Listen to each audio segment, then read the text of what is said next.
Bonjour à tous, on se retrouve pour une nouvelle partie et on va tout de suite commencer à en chercher une. Donc ici, 3 minutes plus 2 secondes, hein, comme d'habitude, analyse de progression. Hier on a joué une Française Tarache, hein, une première. Peut-être les blancs aujourd'hui, on va voir ça. Hein. Encore les noirs et encore E4, très bien. Bon, bah alors peut-être une nouvelle variante sur la française. Hein, on revient plus de joueurs maintenant qui jouent 4. Enfin, ça fait 3 de suite, quoi, je crois. Au tout début, tout le monde jouait 4. Après, la plupart. Ah, voilà, une nouvelle variante, effectivement. La variante fermée avec des 3. Très bien. Alors, avant de fermer, donc on va mettre le cavalier en F6, comme ça.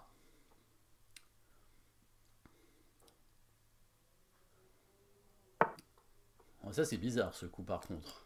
Ouais. Assez surprenant. Cavalier en E2. Bon, curieux. Alors je vais quand même jouer avec C6, hein, c'est ce que je fais d'habitude, hein, pour pouvoir faire E5. Voilà. Alors, on va prendre le pion ici. Voilà, il prend avec le pion. Et on fait E5 ici pour développer le fou en C5. Oui, petit roc, absolument. Donc il a mis son fou ici. Alors je fais quand même A5, en général ils font C3, donc c'est pour contrôler la case B4, mais A5 c'est de toute façon utile hein, pour prendre de l'espace sur l'aile dame. Et comme il a mis son fou en fianchetto, on va mettre le fou en A6 hein, sur cette diagonale. La dame va aller en E7.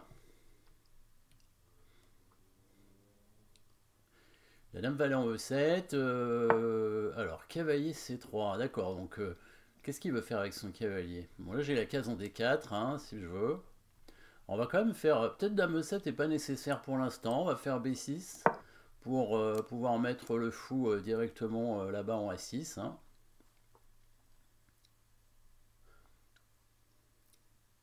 Donc il n'a pas joué C3. Il met son cavalier en C3. Bon, il y a assez de cases, il pourrait y aller, mais après l'échange, le pion risque d'être quand même assez faible.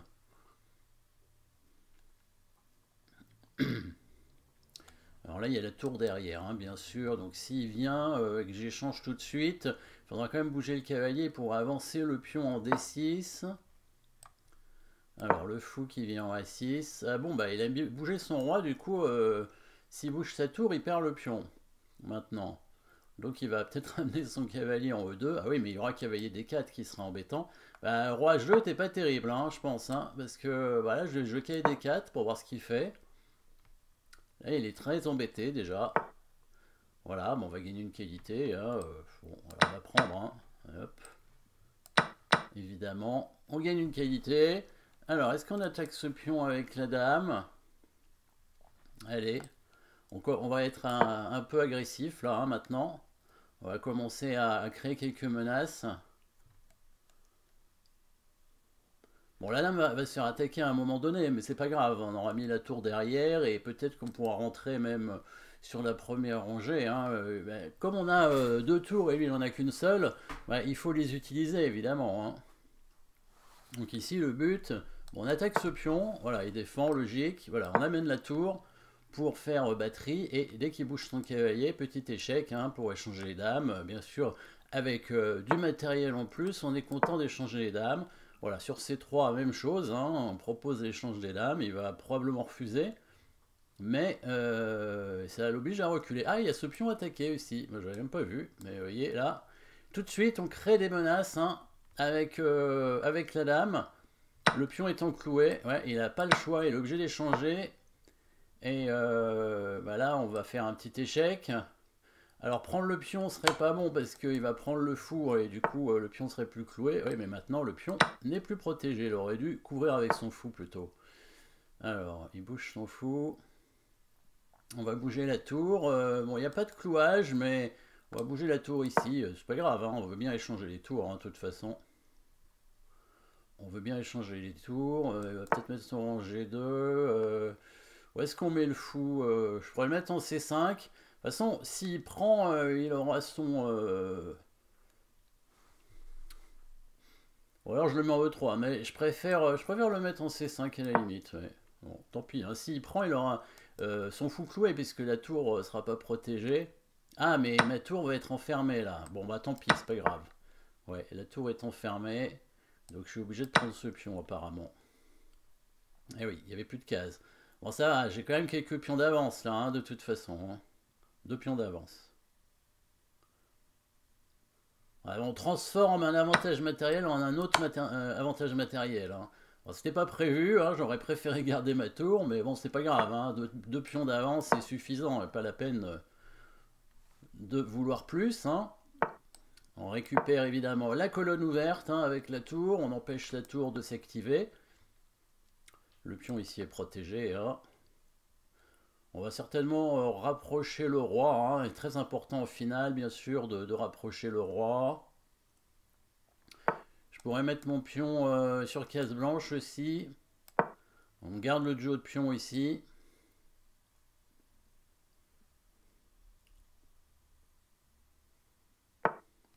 On bouge le roi, voilà, comme prévu, hein. Évidemment, on évite son attaque sur la colonne avec sa tour. Ok, alors, on va monter la tour ici pour créer quelques menaces sur son fou cloué. Voilà, et on défend la tour avec ce pion. Comme ça nous permet de bouger le cavalier. Alors, il va jouer H6, bon, je peux bouger le cavalier tranquillement maintenant. Je vais mettre en G4, hein, pour attaquer son fou. Ou alors avancer les pions, hein. Il y a quand même un beau duo de pions ici. Pour l'instant, on met le cavalier en G4, hein, pour empêcher sa tour de nous embêter. On va mettre la tour par ici. Le roi, on centralise comme ça. Tour sur la deuxième rangée. C'est la meilleure rangée pour la tour. On pourrait amener le cavalier ici aussi. On va plutôt avancer le pion, hein, tranquillement, avec l'aide du roi. Les pions vont avancer tout doucement. On ne pourra pas faire grand chose. Maintenant, on amène le cavalier sur la case forte. Voilà, le fou est cloué. On attaque deux fois. Maintenant, ce pion va à la dame tranquillement. On peut prendre le fou et changer tout. Et hop, ouais, j'aurais pu faire mieux, mais c'est pas grave, hein. Il y a deux pions passés liés. On va les amener à dame tranquillement. Hop. Pas la peine de s'embêter. Voilà, je ne vais pas lui faire créer de pions passés, hein. On va bloquer tout. Hop, il continue à jouer, hein. Ouais, ok. Voilà, alors regardons un petit peu. C'est bien, ça a été une nouvelle variante, hein, sur la française. Donc la française fermée, c'est la défense fermée avec le coup D3, donc pas de coup D4 cette fois, hein. On joue D5 ici.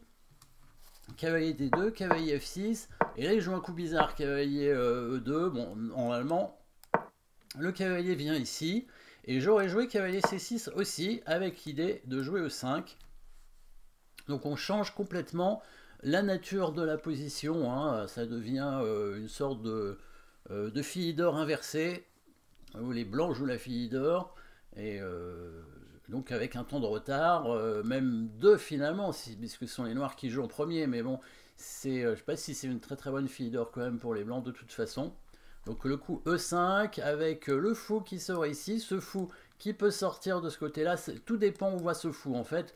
Comme il a fait G3 fou G2, ben, j'ai mis mon fou en A6. S'il avait laissé son fou ici, ben, j'aurais plutôt mis le fou sur la diagonale, hein.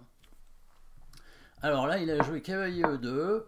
Bon, un peu bizarre, cavalier C6, donc G3. Alors là, prise et E5, comme prévu, hein. Voilà, avec le fou en C5. Donc très souvent, ils mettent leur fou en G2, hein, ce qui fait que cette variante avec E5 est bonne, parce que son fou reste bloqué, hein. Il n'a pas grand-chose, ce fou. Par contre, ici, c'est moins bon, à mon avis, de sortir le fou, par exemple en G4, hein. Ça ne sert pas à grand-chose, hein. Venir échanger ce fou, par exemple, en faisant la batterie, n'est pas forcément une très bonne idée, parce que finalement, ce fou est bloqué, il n'est pas très utile pour les blancs. Bon, il protège un peu le roi, mais on n'a pas d'attaque immédiate, hein. Le fou blanc est plus intéressant ici, sur ces diagonales, maintenant que le fou est passé en G2. Bon, en plus, il empêche fou G4, hein. Voilà, à 5, donc ça, c'est parce que c'est pour prendre de l'espace, simplement. En général, les blancs font C3 pour faire B4, hein. Mais son cavalier en C3, bon, c'est un peu curieux. Alors là, je pensais qu'il voulait peut-être mettre le cavalier en D5.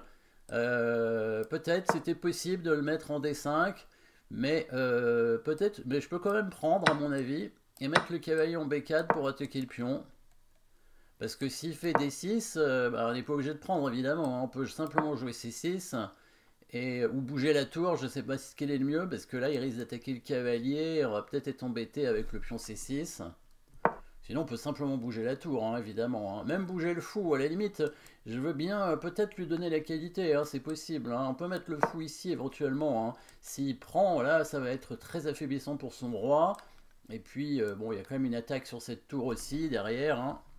Ça peut être un sacrifice intéressant. Sinon, on peut simplement bouger la tour, évidemment, hein. Et on peut aussi ne pas prendre le cavalier, évidemment, hein, et jouer tout de suite le coup fou A6, par exemple, pour attaquer la tour. Et puis la tour ici pourra bouger pareil, hein, comme tout à l'heure, sur la poussée du pion D6. Bon, ça c'est pas bon parce que le pion F2 est plus protégé, hein, vous avez vu, fou A6, voilà.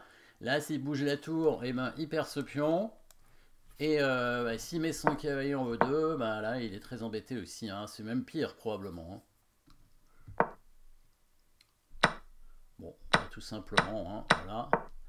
Alors là, j'ai voulu être assez agressif, hein, avec la dame qui attaque le pion ici, hein. Je pense qu'il faut pas le laisser se développer. En fait, il en manque de développement puisqu'il n'a pas bougé son fou, du coup sa tour est bloquée.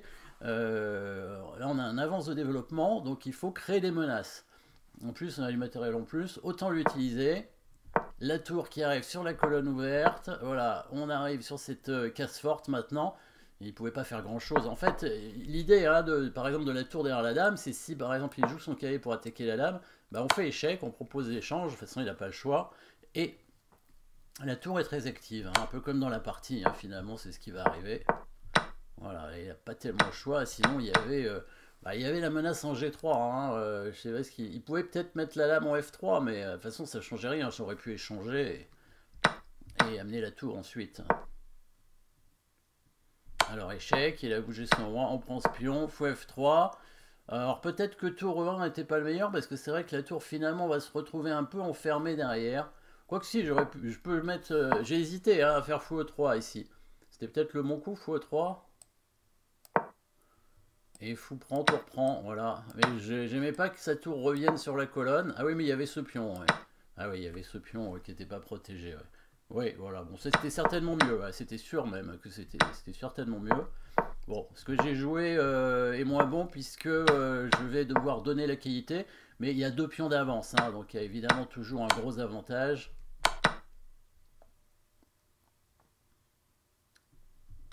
Ah, il fallait même pas qu'il prenne la tour. Ouais. Mais oui, il fallait qu'il conserve son fou, la paire de fous peut-être.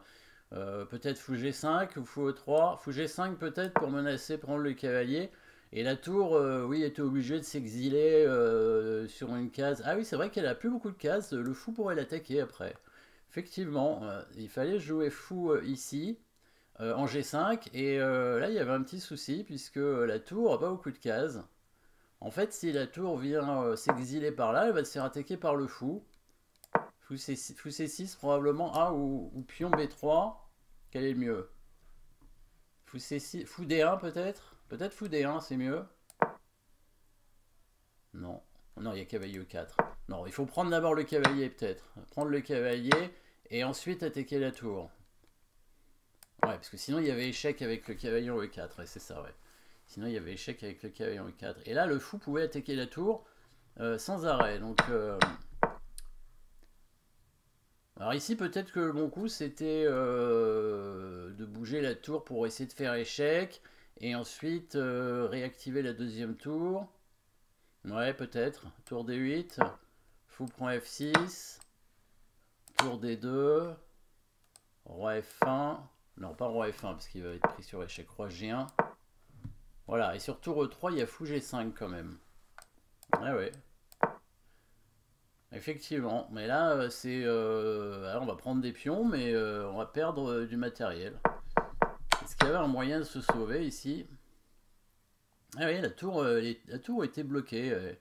La tour était bloquée, ouais. Là, il y avait un piège hein, pour cette tour, c'était pas prévu. Bon, peut-être... Ah, tour B8, c'est peut-être un peu mieux. Ouais, mais il va faire B3. Sur tour B8, il va faire B3. Probablement. Et peut-être que dans ces cas-là... Ouais, parce que là, la tour, pareil, hein, elle n'a pas de case. Hein. On pourrait mettre la tour en D4 pour avoir un pion passé. Ou alors on fait A4 pour essayer de prendre le pion. Non, ça paraît pas bon. D5 peut-être pour prendre le pion. Bon. Voilà, donc ouais, il faut se méfier, hein, tout le temps se méfier. Bon, il y avait avantage noir encore hein, ici, mais bon, c'était pas si simple. Bon, là, il fallait qu'il prenne, il fallait qu'il fasse fou G5. Bon, après la prise ici, voilà, duo de pions avec 2 pions d'avance. Là c'est terminé. On récupère la colonne ouverte, on conserve le duo de pions. Attention au petit piège ici, voilà. Là, il peut rien faire. Hein. On défend. Le cavalier qui revient. La tour qui s'active de ce côté-là. Le roi qui avance la tour sur la deuxième rangée. Là, j'ai hésité à faire cavalier F2 tout de suite. Je vais le faire un peu après, voilà, pour mettre le cavalier en D3. Finalement, il met son roi là, donc ça force du coup les échanges. Hein, puisque le fou est cloué. Voilà, on prend, on rentre en finale de pion, bien sûr, complètement gagnante, hein, puisque on va pouvoir aller à dame. Voilà, et il abandonne. Voilà, donc petite française fermée, avec donc le coup D3 au deuxième coup, ici. Et voilà, je crois que c'est la première. Et voilà, la variante avec cavalier C6, intéressant. Bon, cavalier en E2 est pas très bon, hein, il faut jouer plutôt cavalier F3, mais on jouera la même chose, hein, avec E5. Éventuellement fou G4, tout dépend où il met son fou, de cases blanches. Hein, bien penser à s'adapter, hein, même dans l'ouverture, hein, surtout dans l'ouverture. Pour développer les pièces convenablement. Voilà, ben, merci d'avoir suivi cette partie. Et on se retrouve très vite pour une prochaine partie. Et n'oubliez pas de vous abonner. Merci à tous.